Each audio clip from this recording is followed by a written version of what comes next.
देख रहे हैं सुदर्शन न्यूज।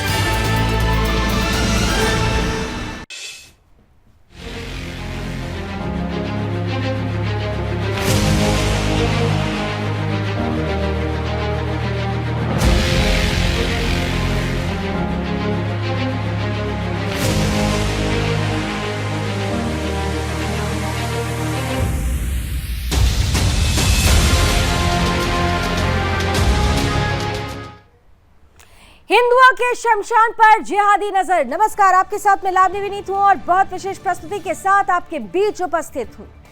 बड़ा सवाल आज उठ रहा है पूरे देश में, पूरे हिंदुस्तान में कि क्या हिंदुस्तान में हिंदू होना ही गुनाह हो गया है। हिंदुस्तान में हिंदू के अधिकारों का हनन लगातार हो रहा है। कभी हिंदू देवी देवताओं पर जिस तरीके से टिप्पणी की जाती है, आस्था को चोट पहुंचाई जाती है, कभी हिंदुओं पर प्रहार किया जाता है लव जिहाद, लैंड जिहाद के माध्यम से। लगातार धर्मांतरण का शिकार भी यही हिंदू हो रहा है और अब तो बात यहां तक पहुंच चुकी है कि हिंदुओं की अपनी आखिरी यात्रा यानी आत्मा से परमात्मा के मिलन पर भी जिहादी नजर आ चुकी है। जी हाँ, ये बिल्कुल सत्य है। सुनकर आप चौंक जरूर रहे होंगे, लेकिन ऐसा हो रहा है और ये हो रहा है हिंदुस्तान की राष्ट्रीय राजधानी, देश की राष्ट्रीय राजधानी दिल्ली में। दिल्ली का पौष इलाका संगम विहार। इस संगम विहार में 1 एकड़ में फैला हुआ एक शमशान घाट और उसी के साथ लगा हुआ 8 एकड़ में फैला हुआ एक कब्रिस्तान। कब्रिस्तान में तो लोगों को जाने के लिए किसी भी तरीके की कोई मनाही नहीं है, अपने लास्ट रिचुअल्स को करने की कोई मनाही नहीं है, लेकिन अफसोस के साथ कहना पड़ता है एक हिंदू को अपने शमशान घाट में जाने के लिए कई तरीके के प्रतिबंध हैं। यहां तक कि हिंदू का आधार कार्ड देखते ही वहां पर तैनात गार्ड उसे रोक देता है। और ऐसे में सवाल ये खड़ा हो रहा है कि कब्रिस्तान के लिए तो ताले खोल दिए जाते हैं, फिर शमशान के लिए ये ताले क्यों नहीं खुल रहे हैं।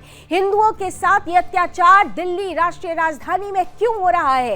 हिंदुओं के साथ ये अत्याचार कहीं किसी बड़ी साजिश का एक आधार तो नहीं बन रहा, कहीं कब्रिस्तान की आड़ में कब्जे की कहानी तो नहीं गढ़ी जा रही है, कहीं शमशान को भी कब्रिस्तान में बदलने का षड्यंत्र तो नहीं शुरू हो चुका है। ये तमाम सवाल होंगे आज की इस चर्चा में, आज की बहस में। कुछ ही देर में हमारे साथ जुड़ेंगे आज के पैनलिस्ट, लेकिन सबसे पहले देख लीजिए वो रिपोर्ट जिसे आज हम आपके बीच रखने वाले हैं, जिसे देश के किसी भी मीडिया चैनल ने उठाने की जहमत इसलिए नहीं समझी, दिखाने की जहमत इसलिए नहीं उठाई क्योंकि उनके स्यूडो सेक्युलरिज्म में ये कहानी, ये घटना कहीं फिट नहीं बैठती। लेकिन बात जब राष्ट्रवाद की हो, बात जब हिंदुत्व की हो, तो सुदर्शन हमेशा की तरह एक बार फिर मुखरता के साथ, निडरता और निर्भीकता के साथ ये घटना आपके बीच रख रहा है और आपको दिखा रहा है कि कैसे हिंदुओं के शमशान पर भी अब गड़ गई है जिहादी नजर।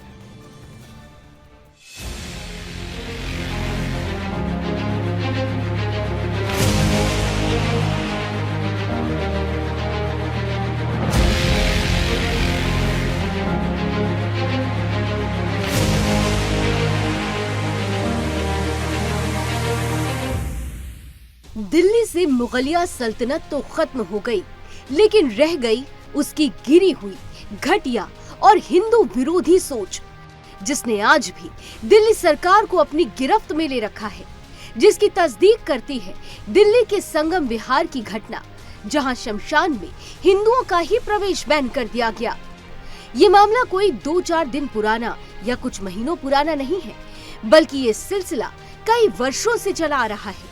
दिलवालों की नगरी दिल्ली में जिहादियों का इतना बोलबाला है कि अब शमशान में भी पार्थिव शरीर को ले जाना प्रतिबंधित है, जबकि 1 एकड़ में फैले शमशान के बराबर में 8 एकड़ का कब्रिस्तान भी है, जिसमें जाने पर किसी भी मुस्लिम को नहीं रोका जाता है। हिंदुओं को रोकने के लिए बाकायदा एक गार्ड तैनात है। शमशान की हालत बद से बदतर हो चुकी है, लेकिन कब्रिस्तान मूलभूत सुविधाओं से पूरी तरह से लैस है। शमशान में एंट्री से पहले आधार कार्ड दिखाने पड़ते हैं और अगर आप हिंदू निकले तो गार्ड साफ लहजे में कहता है नो मीन्स नो, और अगर शव किसी मुसलमान का होता है तो खोल दिया जाता है गेट, दे दी जाती है एंट्री। इस घटना से सवाल उठता है कि क्या शमशान में हिंदुओं का ही जाना प्रतिबंधित है? क्या शमशान में साफ सफाई, पानी आदि की व्यवस्था करने से नाराज हो सकता है एक विशेष वर्ग? क्या आने वाले समय में शमशान को कब्रिस्तान बनाने की कोशिश तो नहीं हो रही? क्या हिंदुओं के शमशान पर मजहबी अतिक्रमण का खतरा मंडरा रहा है? सुदर्शन न्यूज के लिए दीपक खामरा की रिपोर्ट।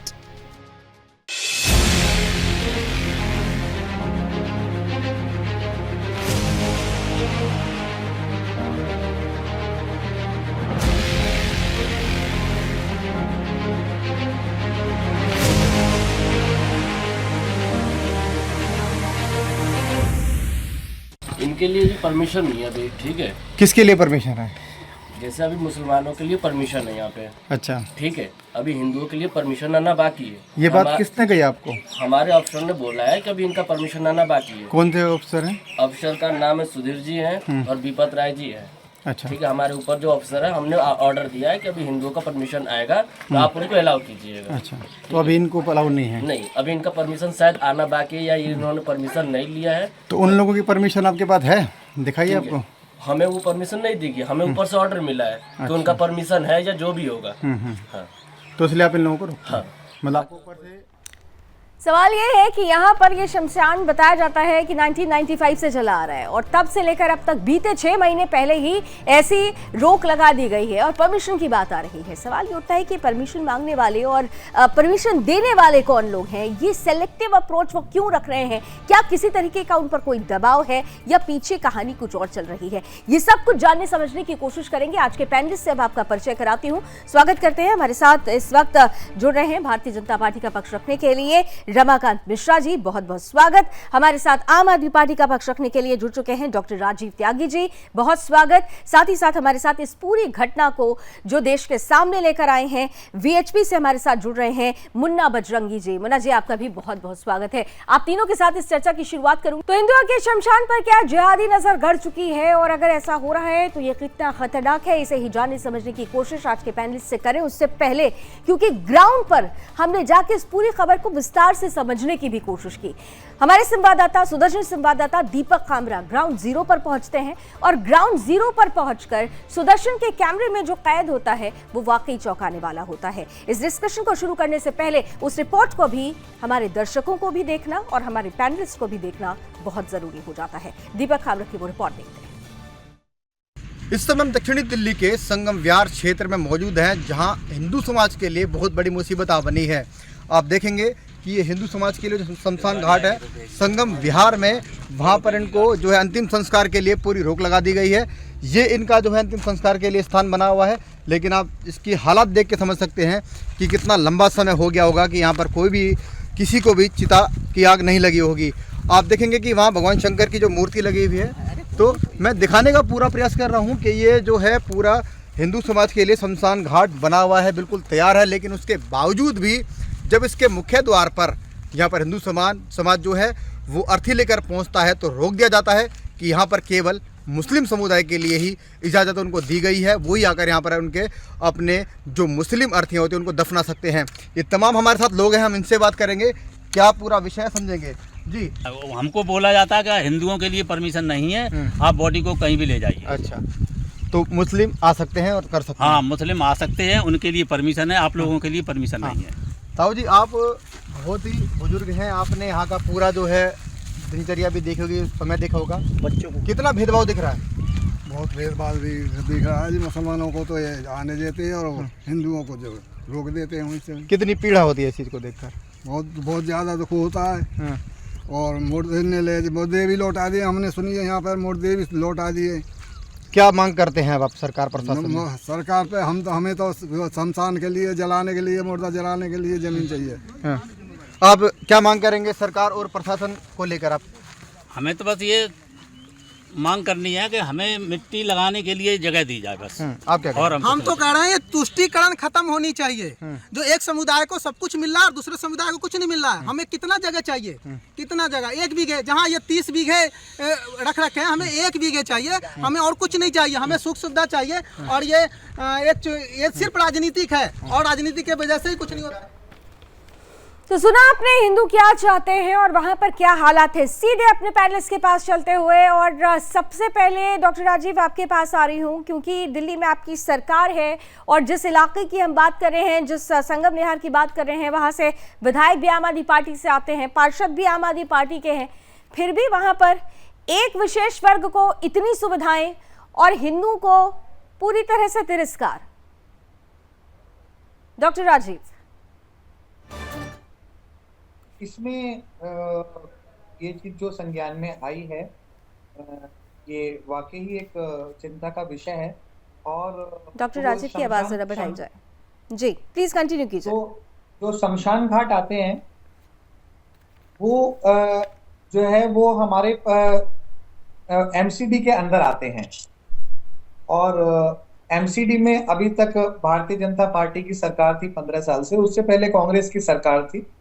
अभी हमारे ये संज्ञान में आया, अभी हमारी सरकार अभी बनी है, अभी तो ये बीजेपी वाले इलेक्शन में जो है वो मेयर का और उसका डिप्टी मेयर के इलेक्शन के बाद आगे के इलेक्शन तक भी पूरे नहीं होने दे रहे, काम तो क्या करने देंगे ये तो। लेकिन जैसे ही इस पे हमारी अपना वहां पे हमारी बॉडी बन जाएगी कंप्लीट, तो हम लोग इस पे काम करेंगे। ये कह के कि एमसीडी अभी आपके हाथ में आई है, ये कह के आप पल्ला झाड़ सकते हैं? सरकार तो आपकी है ना।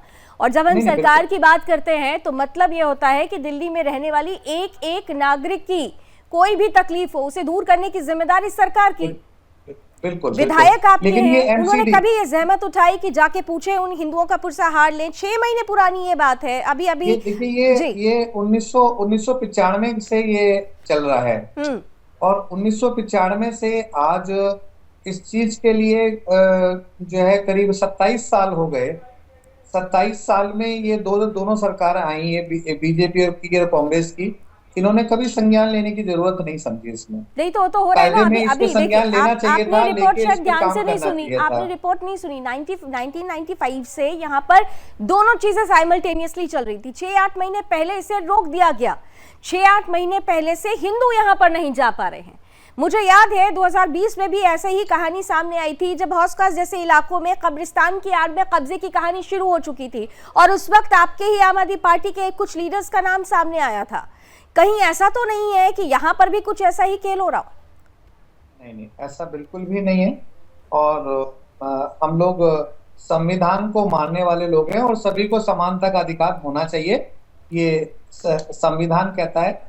और हर चाहे वो हिंदू हो, मुस्लिम हो, सिख हो, ईसाई हो, सभी को समानता का अधिकार है। समानता का है, यही तो बड़ा सवाल है। रमाकांत जी, डॉक्टर राजीव कह रहे हैं कि ये समानता की बात है, लेकिन यहाँ समानता तो नजर नहीं आ रही है। एक विशेष वर्ग को सुविधाओं पर सुविधाएं और फिर हिंदुओं के लिए तिरस्कार। अब यहाँ तक कि अपने लास्ट रिचुअल के लिए भी उनको अब मांग करनी पड़ रही है कि भैया हमें भी जमीन दे दो, हमें भी, हमारा भी कुछ ये अधिकार है, ये मौलिक अधिकार है। बिल्कुल लावनी जी, बिल्कुल आपको मैं साधुवाद देता हूं, आपके चैनल को साधुवाद देता हूं। तो ऐसे विषय को, जो बहुत सारे ऐसे चैनल हैं जो इस विषय को नजरअंदाज करके चल सकते हैं, लेकिन आप बड़ी प्रखरता से इस सब ऐसे विषयों को आप उठाती हैं, इसके लिए बहुत बहुत साधुवाद। जहां तक प्रदेश सरकार की बात है, हमने पिछले भी बहुत ऐसे देखे हैं, ऐसे विषय देखे हैं जहां पर प्रदेश सरकार की जो उदासीनता है वो बिल्कुल हमने देखा है। चाहे एक वर्ग को संतुष्ट करने का, एक समुदाय को संतुष्ट करने की जो इनकी रणनीति रही है, उसमें ये बहुत जगह, हर जगह सफल होने की कोशिश की है। आज देखिए कितनी असंवेदनशीलता के साथ ये कांग्रेस और भाजपा के ऊपर में सारे विषय को थोप रहे हैं। मुझे लगता है जो कि चाहे कांग्रेस हो, भाजपा हो, कोई भी हो या आम आदमी पार्टी हो, इस तरह के अंतिम यात्रा के समय में जिस तरह से ये लोग राजनीति करने की कोशिश कर रहे हैं, अरे आप अगर स्मशान का, जिस तरह से हमने देखा, ये 6 महीने या 7 महीना पहले का विषय है, जिस तरह से इन्होंने इनको रोकने की कोशिश की है, अंतिम यात्रा के लिए, संस्कार करने के लिए जिस तरह से इन्होंने रोकने की कोशिश की है, तो मुझे लगता है जो कहीं ना कहीं ये प्रदेश सरकार अपने आप को पूरी तरह से एक तुष्टीकरण की राजनीति जो है सो की एक प्रकाष्ठा बना करके रखी हुई है, खास करके दिल्ली के अंदर में। हमने देखा चाहे वो जहांगीरपुरी का हिंसा हो, चाहे आपने देखा जो कि इनके जो निगम पार्षद हैं वो किस तरह से 6 महीने 8 महीने पहले से कहानी शुरू हो रही है। तो अगर डॉक्टर राजीव त्यागी कहते हैं कि एमसीडी तो पहले आपके हाथ में थी, तो फिर जिम्मेदारी तो फिर समेकित रूप से आपकी भी बनती थी, आप लोगों ने क्यों नहीं संज्ञान लिया? मैं वही चीज कह रहा हूँ, सरकार किसी की भी रही हो, मैं अभी भी कह रहा हूँ, सरकार किसी की भी रही हो, जो खास करके इस तरह की असंवेदनशीलता, मुझे आशा नहीं था जो कि इस तरह की असंवेदनशीलता इस तरह की दिखाई जाएगी। मुझे लगता है कहीं ना कहीं इस तरह की त्रुटिपूर्ण जो कार्य है वो प्रदेश सरकार का, उनके जो विधायक हैं, आज उनके विधायक के संज्ञान में इस तरह के विषय होने चाहिए थे। मुझे लगता है जो कि हिंदुओं को जिस तरह से ये लोग अपने आप एक नीचा दिखाने की कोशिश कर रहे हैं, चाहे आप देखेंगे जो कि धर्म परिवर्तन के मामला हो, चाहे आपने देखा हो जो कि बहुत सारे ऐसे मामले हैं जो दिल्ली के अंदर में उठ करके आए हैं सामने में, ये आपका ये पूरी तरह से चेहरा बेनकाब करने की सवाल बात तो आम आदमी है। पार्टी से पूछा जा रहा है, लेकिन मेरा सवाल आपसे था कि जो रिस्पॉन्सिबिलिटीज होती हैं समेकित रूप से आपकी भी थी, लेकिन इन सब के बीच मुन्ना बजरंगी जी हमारे साथ हैं, जिन्होंने इस पूरे मैटर को सामने रखा, जिन्होंने देश के सामने इस महत्वपूर्ण मुद्दे को रखा है, जो मुखरता के साथ इस मुद्दे को सामने रख रहे हैं। मुन्ना बजरंगी खुद हमारे साथ जुड़े हुए हैं। मुन्ना जी, महत्वपूर्ण ये हो जाता है कि चाहे आम आदमी पार्टी हो या पहले 6-8 महीने पहले तक एमसीडी की कार्रवाई की बार बार बात हो रही है तो बीजेपी की बात हो, लेकिन इन सबके बीच आपने जब ये इस पूरे मामले को उठाया, उस वक्त ये पूरा का पूरा मामला क्या विधायक तक पहुंचा था? जो संगम विहार के विधायक हैं उन तक आप लोगों ने पहुंचाने की कोशिश की थी? आपको जानकारी के लिए बताना चाहता हूं कि वर्तमान जो ये बता रहे 6-8 महीने का विषय, जो उर्मिला यादव है उनके लड़के जो हैं, उन्होंने कब्रिस्तान के अंदर इन्होंने बिजली पहुंचाने का काम किया चोरी से, और विधायक दिनेश मोहनिया जी के स्वजन से सारा कार्यक्रम, रवि यादव उनका नाम है, स्वजन से सारा कार्यक्रम चल रहा था। वर्तमान में वहाँ के वो निगम पार्षद थे। अभी भी जो वहाँ के निगम पार्षद है वो जीतू कुमार जी की पत्नी है, और वो निगम पार्षद, इसी वजह से ये सारी व्यवस्था को अस्त व्यस्त बनाई गई, क्योंकि हिंदू समाज के व्यवस्था को न देखते हुए एक व्यक्तिगत समाज से देखिए, भारतवर्ष के अंदर दिल्ली प्रांत में जो ये व्यवस्था है वो व्यवस्था बड़ी दयनीय है। मुझे तो ये लगता है कि इससे बढ़िया पाकिस्तान में जो स्थिति है वो संगम विहार की स्थिति हो गई है। आप ये लगाइए कि इतने सालों से भारत में हम बहुसंख्यक है, तब भी हमारा अर्थी, हमारे बच्चों की अर्थी को नहीं जाने दिया जाता, जबकि इनके बड़े बुजुर्ग हो कितने एक साल में 10-20 चले जाए तब भी कोई दिक्कत नहीं, क्योंकि उनकी पॉलिटिक्स में वो सेट नहीं होता है। हम आपको बता दें, अपने दर्शकों को बता दें कि हमने कोशिश की कि हम संगम विहार के विधायक से बात कर सके। दिनेश मोहनिया जी यहाँ से विधायक होते हैं, और जब उनसे हमने फोन पर बात करने की कोशिश की तो उनकी तरफ से एक ही जवाब आया कि आपको इस प्रकरण के अलावा कुछ नहीं आता, देश में बहुत सारी समस्याएं हैं। सवाल ये उठता है डॉक्टर राजीव त्यागी जी, जब हिंदुओं की समस्याओं की बात आती है तो फिर क्यों इतना प्रश्न चिन्ह, इतनी नानुकर? देश में बहुत सारी समस्याएं हैं, लेकिन देश की सबसे बड़ी समस्या यह है कि हिंदुस्तान में हिंदू ही अपने मौलिक अधिकारों से वंचित रह रहा है। बहुसंख्यकों को आज अल्पसंख्यकों की श्रेणी में लाने की कोशिश हो रही है। ये हालात है। देखिए, आम आदमी पार्टी जो है कभी भी तुष्टीकरण की राजनीति नहीं करती। हम बिजली पर, पानी पर, शिक्षा पर, सीसीटीवी पर, महिला सुरक्षा पर, इन पर काम करने वाले लोग हैं, और हम सभी के मौलिक अधिकारों को समझने वाले लोग हैं। सभी को समानता का अधिकार हो। क्राइम के नाम पर दिल्ली नंबर 1 पर आता है। ठीक है, आप महिलाओं के लिए आपने क्या किया तो पहले ही यहाँ बड़ा सवाल हो जाएगा। तुष्टीकरण आप कहते हैं आप करते नहीं है, लेकिन पूरे दिल्ली में कितने मिनी पाकिस्तान है। चाहे आप जागीरपुरी चले जाइए, शाहीन बाग की हालत आपने देख ली, यहाँ तक कि जो हिंदू इलाके हैं, नारायणा जैसे जो हिंदू बहुल इलाके हुआ करते थे, वहां पर हिंदुओं को पलायन करना पड़ रहा है। यहाँ पर जो पाकिस्तान से हिंदू आते हैं शरणार्थी, उनके यहाँ उनको बिजली पानी के लिए हम लोगों को अभियान चलाना पड़ा था, लेकिन रोहिंग्याओं के लिए आप लोगों ने बिजली पानी सब चीज की व्यवस्था की। तो फिर तुष्टीकरण की राजनीति तो आपकी सामने सामने इतिहास इस बात का साक्षी है, बहुत सारे उदाहरण हैं। देखिए, अगर आप रोहिंग्या की बात करते हैं तो रोहिंग्या को बसाया किसने? रोहिंग्या कहाँ से आए? बॉर्डर से आए, बॉर्डर से आए ना। अरे राजीव जी, बॉर्डर पे कौन, बॉर्डर किसका है? नहीं, बॉर्डर पे किसकी पुलिस है? ये टोपी पहना है। अबनातुल्लाह खान साहब का नाम शायद ये भूल गए हैं। रोहिंग्याओं के लिए जो खड़े हो जाते हैं सबसे पहले, रमाकांत जी, डॉक्टर त्यागी जी को आमने सामने लेकर आइए। मेरा कहना कह रहा हूँ कि राजीव जी इस तरह की बातें क्यों करते हैं, जो कि आज 9 साल के अंदर में आपने प्रदेश सरकार ने क्या किया है? आप रोहिंग्याओं को आप सीधा थोप देते हैं केंद्र सरकार के ऊपर में, आप थोप देते हैं एमसीडी के अंदर की बातें करने लगते हैं। मैं कह रहा हूँ आज 9 साल से आप सरकार में हैं, आपने क्या किया? आप दिनेश मोहनिया जी जो विधायक हैं आपके संगम बिहार के, क्या उन्होंने क्या संज्ञान लिया? मैं कह रहा हूं जो कि खाली तुष्टीकरण की राजनीति, आप इमामों को जो है सैलरी देते हैं, पुजारियों को कुछ नहीं देते। आप जो है सो वक्फ बोर्ड का जो एक रजिस्टर्ड है 185 ऐसे मस्जिद हैं, उसमें 285 इमाम को आप सैलरी देते हैं, 14,000 से बढ़ाकर 20,000 सैलरी कर दिया।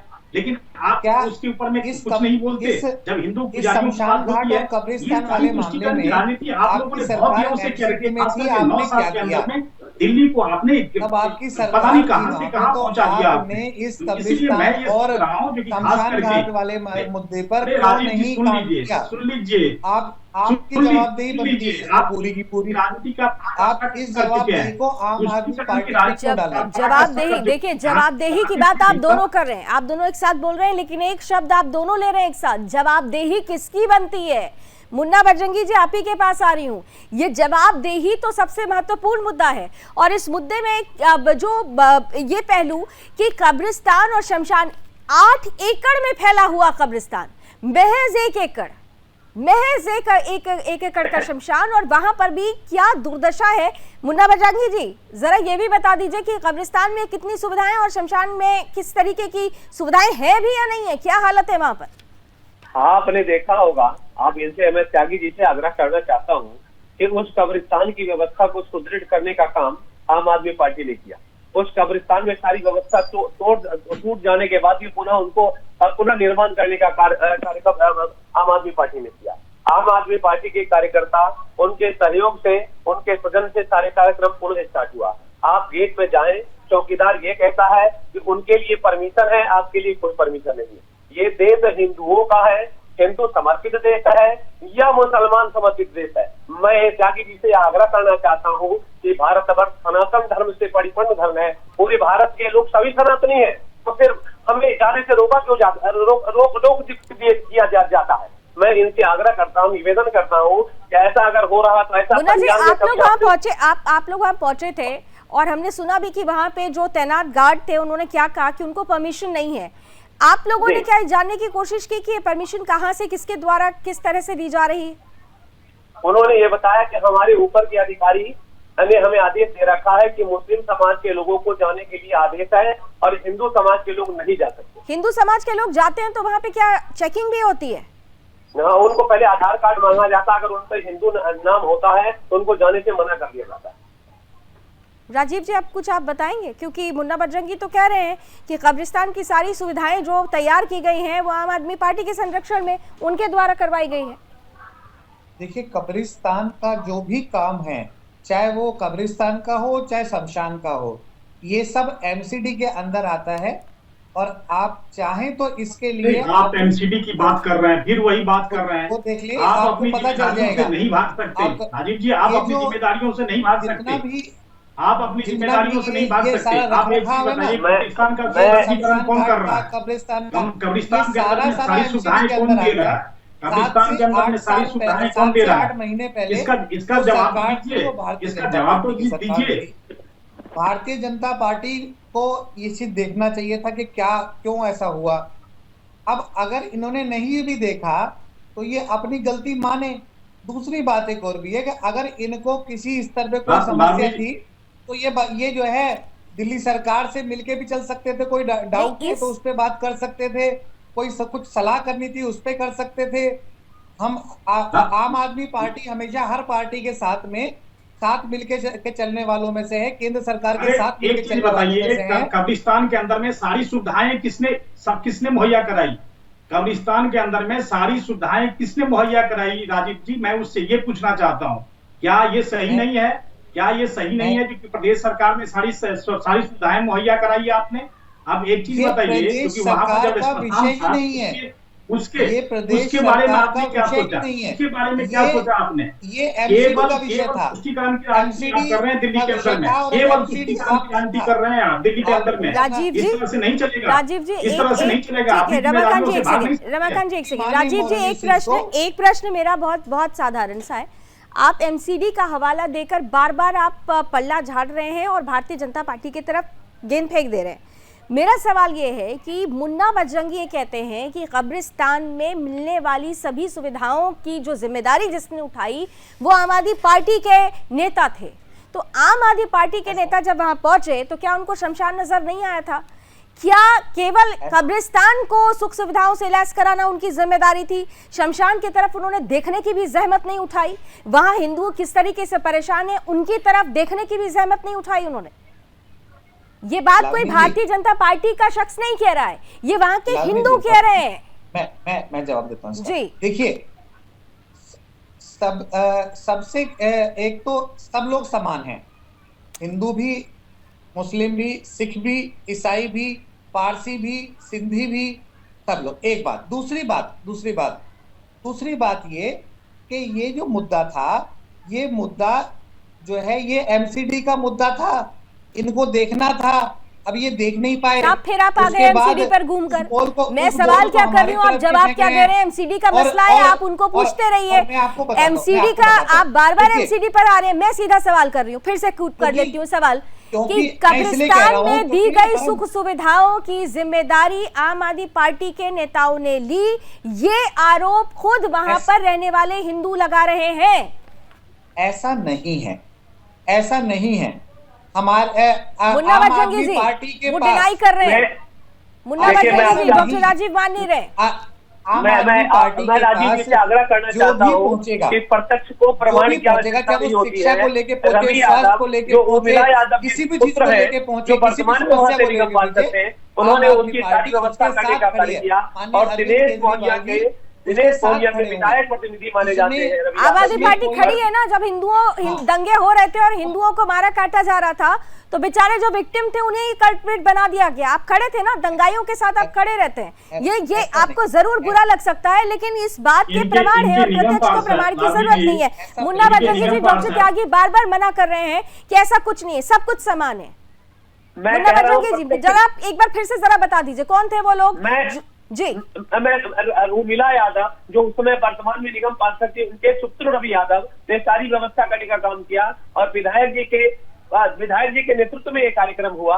विधायक जी को संज्ञान में लेके सारे कार्यक्रम हुआ। सभी लोग जान चुके हैं कि ऐसी व्यवस्था की गई। आप ये बताइए कि शमशान के पास जो कब्रिस्तान है उसके लिए 8 एकड़ भूमि और शमशान के लिए 1 एकड़ भूमि, और उसकी भी व्यवस्था ठीक नहीं, और कब्रिस्तान की पूरी व्यवस्था, वहाँ कमरा बना हुआ है, वहाँ आने जाने की पूरी सुविधा की गई। किसकी वजह से सारे कार्यक्रम हो रहे हैं? मैं त्यागी जी से ये निवेदन करना चाहता हूँ कि एक बार आप आग्रह करके वहाँ आके देखें कि उसकी व्यवस्था कितनी खराब है।